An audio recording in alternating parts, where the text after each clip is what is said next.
নামাজ পড়তাম। জুমার নামাজ পড়ার পরে আমরা ওই বৃদ্ধ লোকের বাড়িতে যেতাম, তাকে আমরা সালাম করতাম, আর সেই বিটের শিকড় এবং জবের তৈরি মিষ্টি জাতীয় হালুয়ার এইরকম গোল্লা গোল্লা মিষ্টি বানিয়ে বানিয়ে আমাদের হাতে হাতে দিত।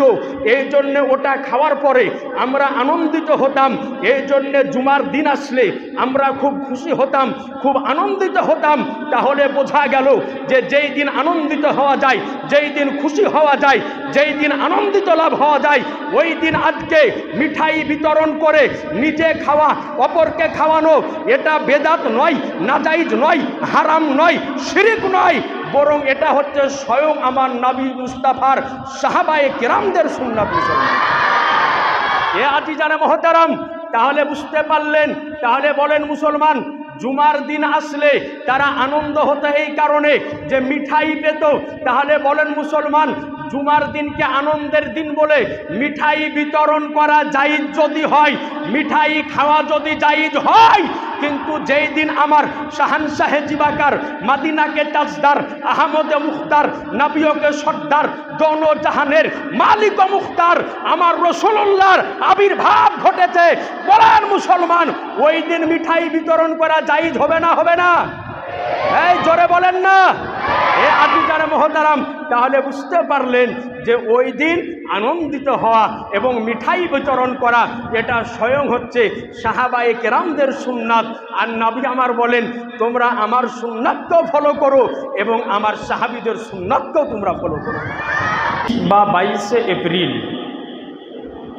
আমার বিশ্বনবী মহানবীকে বেমিসাল করে, বেনিয়াজ করে, অতুলনীয় করে, তুলনাহীন করে, বেমিসাল করে, মহামানব করে, মানবীয় লেবাসে সোমবারের দিন সুবহে সাদিকের সময় হজরতে আবদুল্লাহ রাদিয়াল্লাহু আনহুর গৃহে এবং হজরতে মা আমিনা রাদিয়াল্লাহু আনহার কোলে আমার বিশ্ব রসুল সাল্লাল্লাহু আলাইহি ওয়াসাল্লামকে আল্লাহ পাক প্রেরণ করেছেন। আজিজানে মুহতারাম, তো এই রবিউল আউয়াল মাস যখন আসে, তো শুধু ভারত নয় বরং ভারতবর্ষ সহ সারা পৃথিবীতে যত জায়গায় আহলে সুন্নাত ওয়াল জামাতের মতলম্বীর মানুষ আছে, এই মাসকে খুব আনন্দ সহিত এবং জাঁকজমকভাবে উদযাপিত করে। এই মাসের 12 তারিখের দিন, যে দিনটাকে আমরা বলি ঈদে মিলাদুন নবী, এখানে শব্দ কয়েকটা আছে। একটা আছে ঈদ, একটা আছে মিলাদ, আর একটা হচ্ছে নবী। তাহলে শব্দ কটা হলো? একটু জোরে বলতে হবে, 3টা। একটা হচ্ছে ঈদ, একটা হচ্ছে মিলাদ, আর একটা হচ্ছে নবী। সেটাকে সমস্তকে মিলিয়ে বলা হয় ঈদে মিলাদুন নবী। তো যেহেতু 3টা শব্দ, আর 3টা শব্দই হচ্ছে আরবি শব্দ, তো ঈদ শব্দের অর্থ হচ্ছে খুশি। ঈদ শব্দের অর্থ কি? একটু জোরে বলতে হবে, খুশি। মানুষ খুশি কখন হয়? একাধ মুহূর্তে, একাধ টাইমে, একাধ সময়ে এক এক রকমের করে খুশি হয়। যেমন ধরুন আপনাদের গ্রামে একটা মানুষের বিবাহ যদি হয়, তো দেখা গেল যে বিবাহের পরে 10 বছর 15 বছর কোনো সন্তান আদি হয়নি, 15 বছর পরে তার ঘরে যদি একটা সন্তানের জন্ম হয়, তো ওই ব্যক্তি খুশি হয় না? হয় না? একটু কথা বলেন। খুশি হয়। ধরুন একজন ব্যক্তি আপনাদের গ্রামের প্যারালাইসিস রোগে দীর্ঘদিন অসুস্থ অবস্থায় রোগশয্যায় ছিল, হঠাৎ যদি সে আরোগ্য লাভ করে বা তার প্যারালাইসিস অসুখ যদি ভালো হয়, সে খুশি হয় না? হয় না? বাড়িতে হয়তো 5টা পুত্র সন্তান ছিল, মানুষ 6 নাম্বার সন্তান নিয়েছে, আল্লাহ জানে একটা মেয়ে দান করে। 5 সন্তানের ছেলের পরে যদি হঠাৎ আল্লাহ একটা মেয়ে দান করে, ওই ব্যক্তি খুশি হয় না? হয় না? হঠাৎ ধরুন আপনাদের গ্রামে একজন শিক্ষিত মানুষ সরকারি চাকরির জন্য বারবার ট্রাই করে, বারবার চেষ্টা করে, হয় না। হঠাৎ যদি সরকারি চাকরি হয়, তাহলে ওই ব্যক্তি খুশি হয় না? হয় না? আর আমি যে সমস্ত খুশি গেলানের কথা বললাম, এই সমস্ত কাজে যখন খুশি হয়, তো খুশি হওয়ার পরে সাধারণত আনন্দিত হওয়ার পরে সে মানুষের মধ্যে মিঠাই বিলি বন্টন করে কি করে না? যদি বাড়িতে পুত্র সন্তান বা ছেলের জন্ম যদি হয় বা মেয়ের জন্ম যদি হয়, তো পাড়া প্রতিবেশীকে, মাদ্রাসায়, মসজিদে, বিভিন্ন জায়গায় মিষ্টি বিতরণ করেন কি করেন না আপনারা? হঠাৎ যদি একজন ব্যক্তি চাকুরি পায়, তো চাকরি পাওয়ার পরে সেই ব্যক্তিও মিষ্টি বিতরণ করে। এখন বিষয় হলো যে মানুষ যখন খুশি হয়, মানুষ যখন আনন্দিত হয়, তো ওই সময়তে মানুষ কিছু মিঠাই বা কিছু মিষ্টি বিতরণ করে, একে অপরকে খাওয়াখাই করে, নিজের আত্মীয় স্বজনকে খাওয়ায়, পাড়া প্রতিবেশীকে খাওয়ায়, বন্ধু বান্ধবকে খাওয়ায়।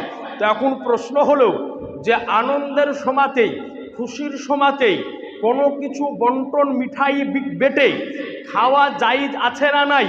এ প্রসঙ্গে হাদিস কি বলে?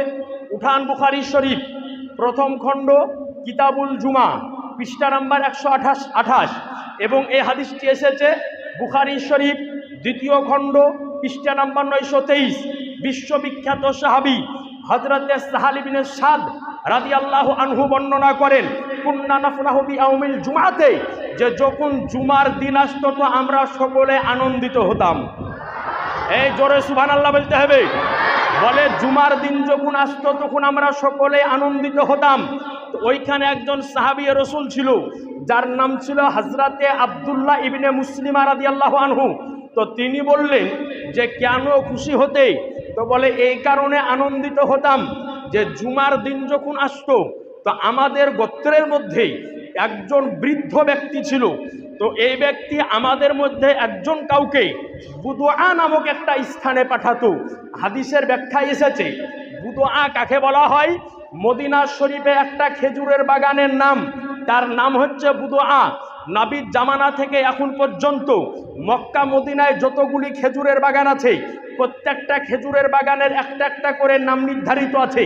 কোনো খেজুরের বাগানের নাম বুদুআ, কোনো খেজুরের বাগানের নাম জুখরাফ, এইরকম এক একটা নাম নির্ধারিত আছে।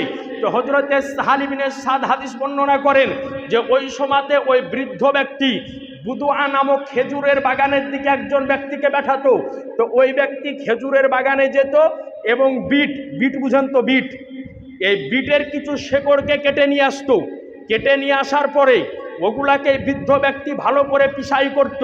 পিসাই করার পরে একটা হাঁড়িতে দিত, দেওয়ার পরে তার মধ্যে কিছু জব ফেলতো। জবকে ফেলে দেওয়ার পরে এক রকমের হালুয়া তৈরি করত। আমরা জুমা আজি জানা মহতারাম, আমার সরকারে মুস্তাফার জন্ম যেদিন হলো ওই দিনকে আমরা ঈদের দিন বলি, খুশির দিন বলি, আনন্দের দিন বলি। মানুষ তাহলে খুশি কোন কোন দিন হয় আপনি বুঝতে পারলেন। এখন প্রশ্ন হলো যে ঈদ শব্দ আসলো কোথা থেকে? ঈদ শব্দ আসছে আল্লাহর পাক, আল্লাহ তাআলার পবিত্র কোরআন শরীফ থেকে। সুবহানাল্লাহ বলেন। পবিত্র কোরআন শরীফ থেকে রাসূল পাক সাল্লাল্লাহু আলাইহি ওয়াসাল্লামের ঈদ সম্পর্কে আরেকটা দলিল আপনি নোট করুন। আল্লাহ পাকের একজন নবী এসেছিলেন যার নাম হচ্ছে হযরতে ঈসা আলাইহিস সালাম। তো ঈসা আলাইহিস সালাম যখন দাওয়াত ও তাবলীগ করতে আরম্ভ করলেন, মানুষদের মধ্যে দ্বীনের প্রচার করতে আরম্ভ করলেন, তো হঠাৎ ঈসা আলাইহিস সালামের নিকটে কিছু মানুষে আরজ করলেন, যোগ আল্লাহর পয়গম্বর ঈসা, তুমি যে আল্লাহকে আমাদেরকে মানতে বলো, তোমার ওই আল্লাহ কি আসমান থেকে রান্না করা খাবারের দস্তরখান আমাদের জন্য নাজিল করতে পারে? তো হযরতে ঈসা আলাইহিস সালাম বললেন যে তোমরা আল্লাহকে ভয় করো, আল্লাহ যদি ইচ্ছা করে তো আল্লাহ তোমাদের জন্য রান্নাকৃত দস্তরখান আসমান থেকে জমিনে নাজিল করতে পারে। একটু সুবহানাল্লাহ জোরে। নাজিল করতে পারে। আল্লাহ রব্বুল আলামিন নবী হযরতে ঈসা আলাইহিস সালাম আল্লাহর নিকটে দোয়া করলেন, যেই দোয়াটি আজকে 7 নম্বর পারা সূরা মায়েদা 114 নম্বর আয়াতের মধ্যে আল্লাহ পাক লিপিবদ্ধ করেছেন। আল্লাহ পাক বলেন, ক্বালা ঈসা ইবনে মারইয়ামা আল্লাহুম্মা রাব্বানা আনজিল আলাইনা মাইদাতাম মিনাস সামায়ে তাকুনু লানা ঈদান লিআব্বানিনা ওয়া আখিরিনা। আল্লাহর পয়গম্বর ঈসা আলাইহিস সালাম আল্লাহর দরবারে দোয়া করলেন যে ওগো খোদা, তুমি আমাদের জন্য আসমানের উপর থেকে রান্নাকৃত খাবারের দস্তরখান জমিনে নাজিল করো, যেন আমার আগের এবং পরের সকলের জন্যে যেন এই দিনটা ঈদের দিন এবং আনন্দের দিন হয়ে যায়। তাহলে বোঝা গেল যেই দিন আল্লাহর তরফ থেকে নির্দিষ্ট কোনো নিয়ামত, নির্ধারিত কোনো রহমত পাওয়া যায়, ওই দিনটা বিশ্ববাসীর নিকটে ঈদের দিন হয়ে যায়, আনন্দের দিন হয়ে যায়। তাহলে বলেন মুসলমান, আল্লাহর পয়গম্বর ঈসা আলাইহিস সালাম আসমান থেকে রান্নাকৃত খাবারের দস্তরখানকে পাওয়ার পরে যদি ওই দিনকে আনন্দের দিন, খুশির দিন, ঈদের দিন বলে আখ্যায়িত করতে পারে, তাহলে যেই দিন আমার নবীর জন্ম হয়েছে ওই দিন আনন্দের দিন হবে না? হবে না? এই জোরে বলেন না। কতটা আনন্দের দিন হয়। আজ 12 রবিউল আউয়াল মাস যখন আসে তখন আমরা বাড়িঘরকে লাইটিং দিয়ে সাজাই। সাজাই কি সাজাই না? বাড়িঘর সাজসজ্জা করি, রাস্তাঘাটে লাইটিং লাগাই, মসজিদ মাদ্রাসা সাজাই, দোকানঘাট সাজাই, রাস্তাঘাট সাজাই। একজন বিখ্যাত সাহাবী রাসূলের মা হজরতে ওসমান বিন আল আস রাদিয়াল্লাহু আনহুর মা হজরতে ফাতেমা বিনতে আবদুল্লাহ রাদিয়াল্লাহু আনহা বর্ণনা করেন, তিনি বলেন যেই দিন আমার শাহানশাহে জিবাকার, মদিনাকে তাজদার, আহমদে মুখতার, নবীকে সর্দার, দোনো জাহানের মালিক ও মুখতার আমার রাসূলুল্লাহর এই পৃথিবীর বুকে আবির্ভাব ঘটবে, ওই রাত্রিতে আমি মা আমিনা রাদিয়াল্লাহু আনহার নিকটে ছিলাম। তো আমি রাসূলুল্লাহর জন্মের পরে বাইরে দেখে তাকিয়ে দেখলাম তো কসম খোদার খানায়ে কাবা আমার রাসূলুল্লাহর নূরে আলোকিত হয়ে গিয়েছিল। বলে এরপর বাইরে যখন বেরিয়ে দেখলাম তো তাকিয়ে দেখলাম যে যেন আসমানের তারাগুলা জমিনের নিকটে চলে এসেছে। অর্থাৎ আল্লাহ পাক জানিয়ে দিলেন, হে জগৎবাসী, যেই রাত্রে আমার রাসূলুল্লাহর আবির্ভাব ঘটলো, আমি আল্লাহ আসমানের তারাকে জমিনের নিচে নামিয়ে দিয়ে জমিনের নিকটে করে দিয়ে জমিনকে আলোকিত করে দিয়েছি। কিয়ামত পর্যন্ত যতদিন তোমরা থাকবে, তো এই দিন আমার রাসূলুল্লাহর ইয়াউমে বেলাদাতের দিন বাড়িকে সাজাও, ঘরকে সাজাও, আজকে দোকান সাজাও, রাস্তাঘাট আলোকিত করো। এক কথায় নবীর বেলাদাতে, নবীর মিলাদে, নবীর জন্মের দিনে আজকে বাড়ি সাজানো, ঘর সাজানো, দোকান সাজানো, বাজার সাজানো, মাদ্রাসা সাজানো, মসজিদ সাজানো, এটা নাজায়েজ নয়, বরং স্বয়ং হচ্ছে আমার খোদার সুন্নাত। তাহলে বোঝা গেল এই দিনকে, এই দিনে বাড়ি ঘরকে রঙে রঙ্গিত করে সাজানো হচ্ছে স্বয়ং আমার আল্লাহর সুন্নাত। একটু জোরে সুবহানাল্লাহ। এ আজিজারে মুহতারাম, আজ আপনাকে বলি যে আজ হজরতে ওসমান ইবনুল আস রাদিয়াল্লাহু আনহুর মা হজরতে ফাতেমা বিনতে আবদুল্লাহ রাদিয়াল্লাহু আনহা বলেন, আমি তাকিয়ে দেখলাম যে আসমান থেকে যেন তারাগুলা জমিনে চলে আসলো।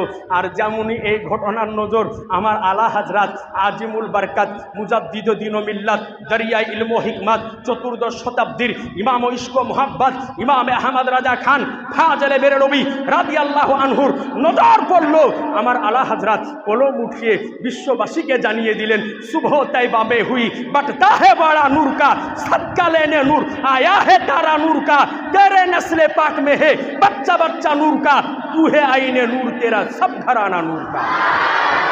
এ বেরাদারান ইসলাম, আজ আপনাদের সামনে আরজ করি, ওই রবিউন নূর মাস আমাদের নিকটে চলে এসেছে।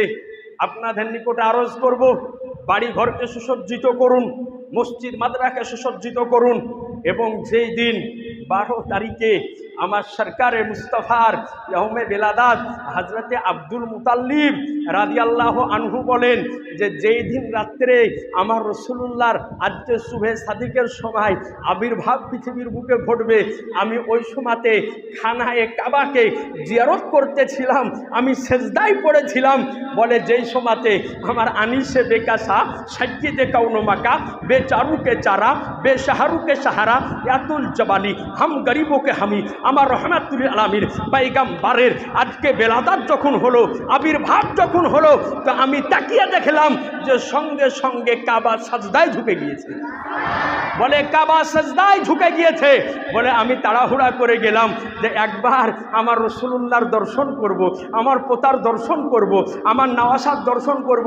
আমি ঘরের মধ্যে যখন যেতে যাব তো তাকিয়ে দেখলাম একজন সাদা লেবাসধারী ব্যক্তি একটা তালুয়ার হাতে নিয়ে দাঁড়িয়ে আছে। বললাম যে আমাকে একটু ভেতরে যেতে দাও।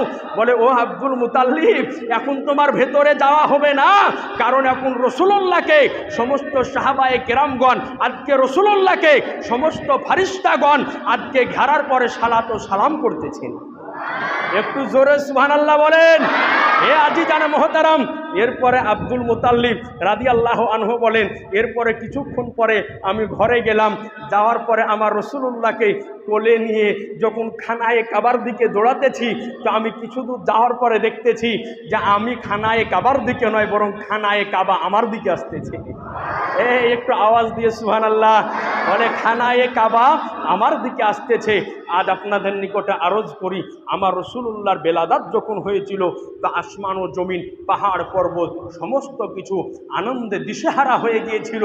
আজকে এই জন্য বলি যে নবীর আউমে বেলাদাতের দিন আনন্দ করা, খুশি প্রকাশ করা, এটা হচ্ছে স্বয়ং আজকে আল্লাহর হুকুম, এবং এটা হচ্ছে স্বয়ং সাহাবায়ে কেরাম করেছেন এবং ফারিস্তা মণ্ডলীগণ করেছেন।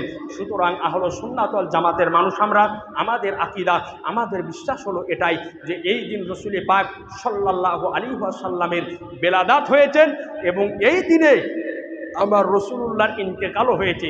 এখন কোনো প্রশ্নকারী যদি প্রশ্ন করে যে বেলাদাতের জন্মের যেমন খুশি মানাও, তো ইন্তেকালের দিনে শোক কেন মানাও না, এই প্রসঙ্গে এক নয় একাধিকবার বলেছি এবং এক নয় একাধিক দলিল আমাদের নিকটে মজুদ আছে যে নবীর জন্মে খুশি হই, কিন্তু ইন্তেকালে আমরা শোক কেন মানাই না।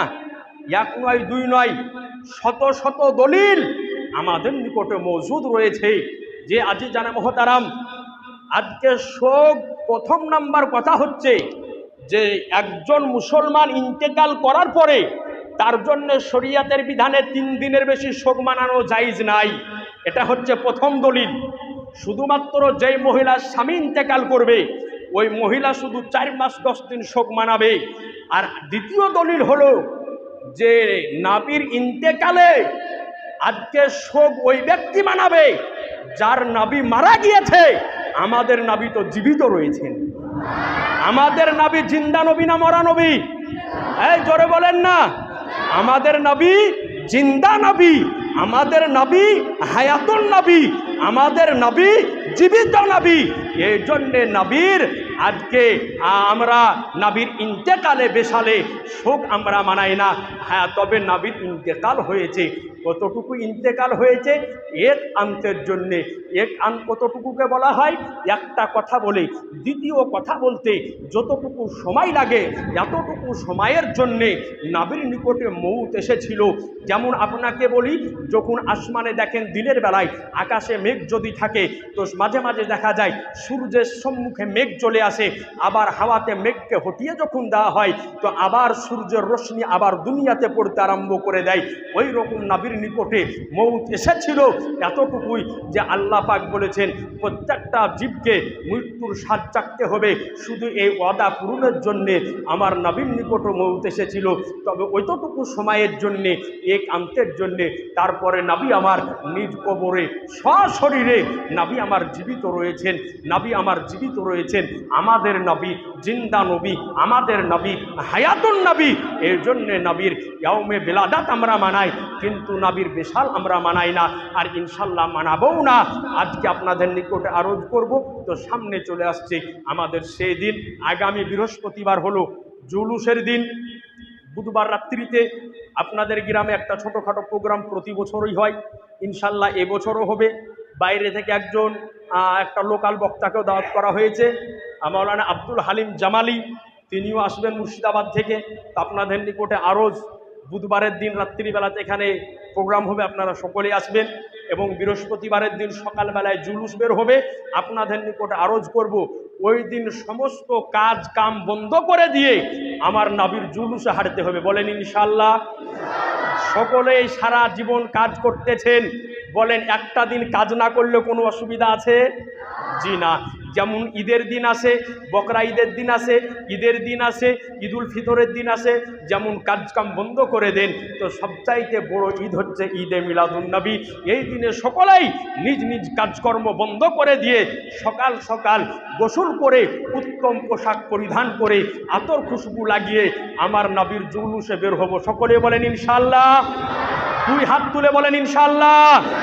ব্রাদারেন ইসলাম, ইনশাআল্লাহ সকলে আমরা বের হব এবং নবীর জুলুসে আমরা সকলে যাব। যাই হোক, আলোচনা লম্বা চওড়া করতেছি না, এখানে আমার আলোচনা সমাপ্তি ঘটালাম। ওয়া আখিরি দাওয়ানা আনিল হামদুলিল্লাহি রাব্বিল আলামিন। আর একটা বিশেষ কথা, ঘূর্ণিসরান থেকে যে সমস্ত মানুষ এসেছেন, মোড়ল, সর্দার, নামাজি, বেনমাজি, সকলে আপনারা নামাজের পরে বাড়ি চলে যাবেন না। নামাজের পরে মাদ্রাসাতে বসবেন, একটু আলোচনা আছে। শুধুমাত্র ঘূর্ণিসরানের মানুষ এবং আমাদের এই মসজিদ মাদ্রাসার কমিটি যারা আছে, সেক্রেটারি, সভাপতি, কেশিয়ার, আপনারা সকলেই থাকবেন। একটু আলোচনা আছে, নামাজের পর আপনারা একটু মাদ্রাসাতে বসবেন।